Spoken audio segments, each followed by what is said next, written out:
Сәлеметсіздер ме білім алушылар? 10-шы сынып, 1-ші сабақ функцияның анықталуы болса, 9-шы мысалмен жалғастырамыз. Бөлшектің алымы бізде квадратты бірдің астында тұр, сондықтан теріс сан болмау керек, яғни x азайту 9 артық немесе тең 0. Яғни бұл жерден теріс емес сан шығу керек. 0-ден мына жерден 0 шыға алады және 0-ден басқа оң сандардың барлығы деген сөз. Келесі бөлімі бізде 0-ге тең болмау керек. Бөлшектің бөлімі 0 болмау керек. Себебі біз санды мектептің бағдарламасында 0-ге бөле алмаймыз. Бірінші теңсіздік x артық немесе тең 9.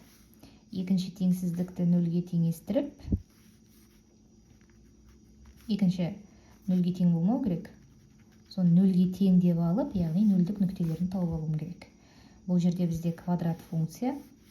Вейт теоремасымен шығаратын болсам, квадрат теңдеуді 7 x1 көбейту x2 тең 10. Яғни түбірлердің қосындысы 7, түбірлерінің көбейтіндісі 10 болатын. Ол қандай сандар екен? 5, 2. Қосқанда 7, көбейткенде 10.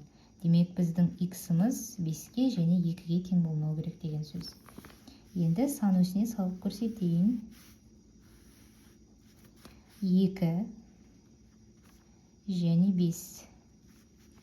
9. Бізде қатаң емес теңсіздік. 9-дан артық, яғни 9-дың оң жағындағы сандардың барлығы деген сөз. Ал 2 мен 5-тен өзге сандар. Минус шексіздіктен 2-ге дейін, 2-ден 5-ге дейін және 5-тен плюс шексіздікке дейін. Екеуінің қиылысуын аламыз. Сонда функцияның анықталуы болса 9-дан плюс шексіздікке дейін 9-ды қоса алғанда. 10-шы мысал. Функциямыз квадратты бірдің астында орналасқан. Демек, 5x қосу 4 бөлінген 7 азайту 8x артық немесе тең 0. Яғни теріс емес сан болу керек. Бұл бөлшек түрінде берілгендіктен алымын жеке, бөлімін жеке қарастырамыз. Алымы тең 0-ге, бөлімі 0-ден өзге сан болу керек.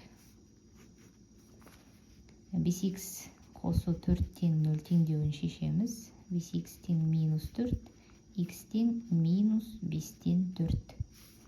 Келесі 7 азайту 8x тең болмау керек 0-ге. Минус 8x тең емес минус 7-ге, 8x тең емес 7-ге, x тең болмау керек 8-ден 7-ге. Енді сан өсіне саламыз.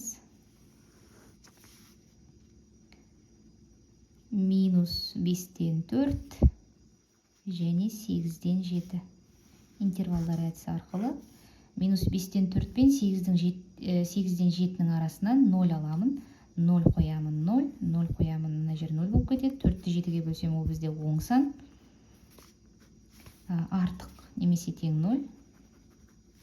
Демек, бұл функцияның анықталуы болса, минус 5-тен 4-ке дейін, минус 5-тен 4-тен 8-ден 7-ге дейін, минус 5-тен 4-ті қоса алғанда. 11-ші мысал.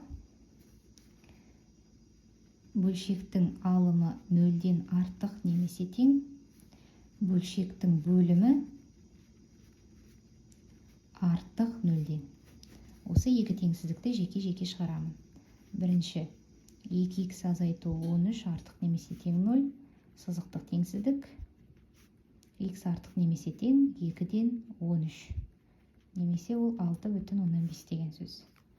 Келесі екінші теңсіздігім x квадрат минус 12x қосу 20 артық 0-ден 0-ге теңестіріп аламын.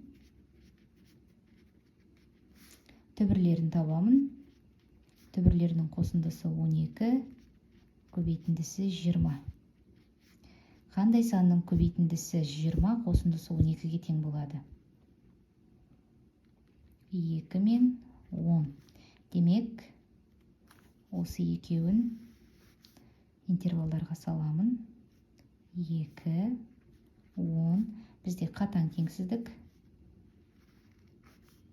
нүктелер ашық қалады жауапқа кірмегендіктен. Так, маған оңайы мысалы 0-ді алып қарастыру. Мына 2-нің сол жағынан 0-ді аламын, 0 қоямын, 0 қоямын, плюс, демек мына аралық минус, мына аралық плюс.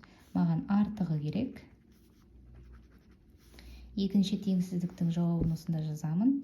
Шамамен осы жерде деп аламын. 6,5. 6,5-тен артық, 6,5-тің оң жағы деген сөз. Екеуінің қиылысуы. Сонда бұл функцияның анықталуы болса 10-нан плюс шексіздікке дейін. 10 жауапқа кірмейді. 12-ші мысал. Х квадрат минус 25 бөлінген х квадрат минус 4х қосу 12 артық немесе тең 0. Алымын бөлек қарастырамын. Х квадрат минус 25 тең 0-ге. Екі жақшаға жіктейтін болсам, х азайту 5, х қосу 5 тең 0-ге. Демек, х-ім 5-ке тең және минус 5-ке тең. Екіншісінде х квадрат минус 4х қосу 12 тең болмау керек 0-ге. Бұл жерден Вейт теоремасы арқылы 2 түбірді есептеймін.